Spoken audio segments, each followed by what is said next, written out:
What happens when the city's deadliest vigilante and its most forgiving hero end up hunting the exact same man? This is Frank Castle. To the world, he's a ghost story whispered in police reports, but everyone on the street knows him as the Punisher, a former Marine who lost everything and now wages a one-man war on the criminals the law can't touch. Frank doesn't arrest. He doesn't negotiate. When he finds evil, he ends it, permanently. And that certainty has made him both feared and, to some, a kind of terrible justice. Right now, Frank has a new target, a lethal designer drug called Red Hook, flooding the poorest blocks of the city and killing kids who never had a chance to say no. But Frank isn't the only one who's noticed. Enter Peter Parker, mild-mannered, quick-witted, and by night, the friendly neighborhood Spider-Man, a hero who believes every life is worth saving, even the guilty ones. Peter's whole code is built on one idea. With great power comes great responsibility, which means protecting people from harm, not deciding who deserves to die. That belief is about to put him on a collision course with Frank Castle. Down in Queens, a scared 10-year-old named Mia Alvarez has just seen something no child should ever see. Men in ski masks gunning down her uncle over a shipment of Red Hook. Mia is now the only living witness who can identify the man behind it all, which makes her more valuable and more endangered than she could possibly understand. The man she saw is Marcus Kane, a silver-haired crime boss who built his empire on fear and who is now flooding the city with Red Hook to fund an expansion into every borough he doesn't already control. Kane doesn't get his own hands dirty. That job belongs to Bruiser, an enforcer pumped full of his own product until his body became a weapon, loyal, terrifying, and utterly without mercy. Frank has been tracking Red Hook shipments for weeks, and tonight, the trail finally leads him to one of Kane's low-level street dealers, cornered in a dead-end alley. Frank doesn't ask twice. Under threat, the dealer breaks, giving up the location of Kane's next big shipment, an old warehouse down by the docks, arriving at midnight. Meanwhile, across town, Peter gets a call from Captain Reyes, a police officer who trusts Spider-Man more than most of her own precinct.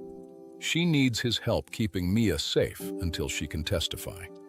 Reyes explains the danger plainly. Kane's people know Mia can identify Bruiser as her uncle's killer, and a witness like that doesn't stay safe for long in this city.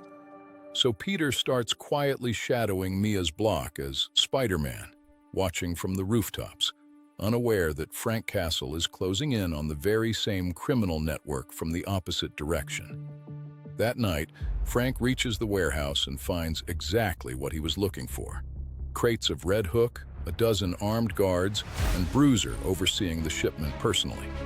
Frank's plan is simple and merciless. Go in, take out every guard, and make sure Bruiser never hurts anyone again. He doesn't plan on leaving witnesses behind, including Mia, if her testimony puts her in the crossfire of this raid. But Peter learns from Reyes that Kane's men have summoned Mia's family to the docks under a false pretense, meaning the little girl Peter's been protecting is about to walk straight into Frank's war zone. Because of this, Peter races across the city as fast as his webs can carry him, desperate to reach the warehouse before Frank's war and Kane's trap collide with an innocent child in the middle. Frank breaches the warehouse first, moving through Kane's guards with brutal efficiency, one after another falling before they even know he's there.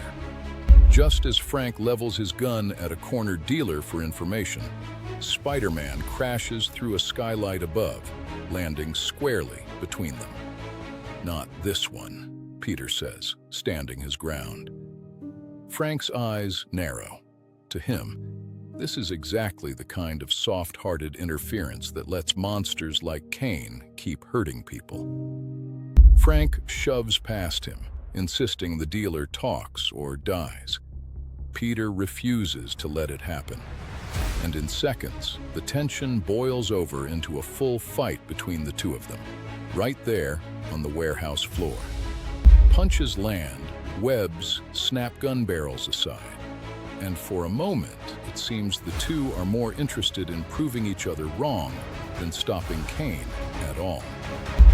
Everything changed, because the fight had stopped both of them from noticing the truth.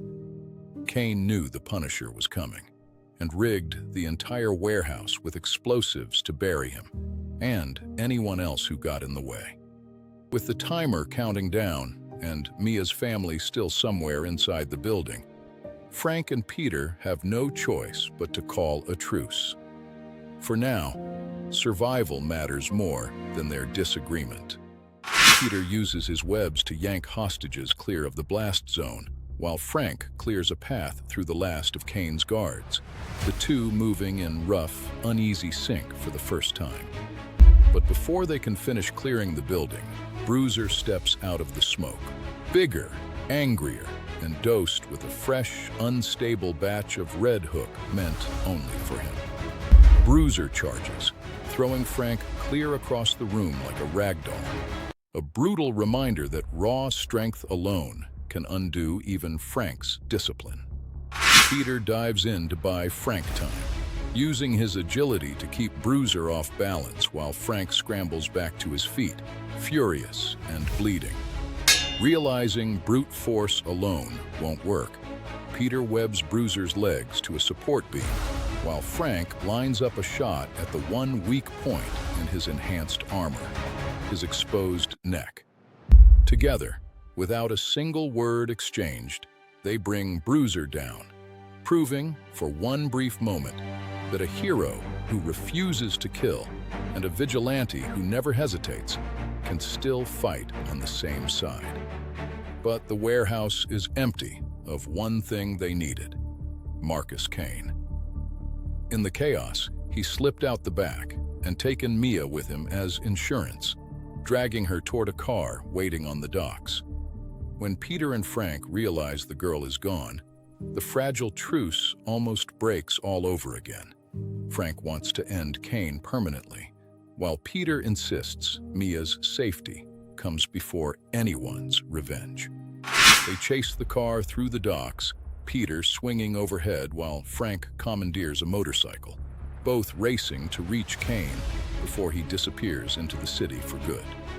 Kane's driver crashes trying to lose them, and Kane drags Mia out onto an exposed pier, holding her as a shield the moment Frank and Peter catch up. For one terrible second, Frank raises his weapon, ready to end it the only way he knows how, even with the risk of Mia being caught in the line of fire. Peter steps in front of his sightline. "She's watching, Frank," he says quietly, and for the first time all night, something in Frank actually hesitates. In that split-second opening, Peter fires a web straight at Kane's gun hand, yanking it wide, while Frank charges forward and tackles Kane clean off the pier's edge before a single shot can go off. Mia is pulled to safety, shaking but unharmed, while Frank pins Kane to the wet pier boards, his fist raised one last time, and stops there, staring down at the man who caused all of it. Instead of finishing it, Frank leaves Kane broken and bound for the police, choosing, just this once, to let the law take him rather than the bullet, a small but real concession to the girl standing behind him. Captain Reyes arrives with backup, taking Kane and his surviving men into custody, finally closing the case that had cost Mia's uncle his life and threatened to cost her hers too. Mia is wrapped in a blanket and reunited with her family, safe at last because two very different heroes, for one impossible night, found a way to work as one. On a quiet rooftop afterward, Peter tells Frank plainly that he won't stop trying to save the people Frank writes off. And Frank, just as plainly, tells him he won't stop doing what needs doing either. Neither man changes the other's mind that night, but each walks away having seen, just for a moment, why the other fights the way he does. Frank disappears back into the shadows, already hunting his next target, because for him, the war on crime never truly ends. There's always another Kane waiting somewhere in the dark. Peter swings home as the sun begins to rise, exhausted, but certain of one thing. Tonight, a scared little girl got to grow up because somebody chose to save her instead of just avenging her. And that's the story issue one leaves us with. Not who's right between the Punisher and Spider-Man, but a reminder that even opposite ideas of justice can, for one night, save the very same life.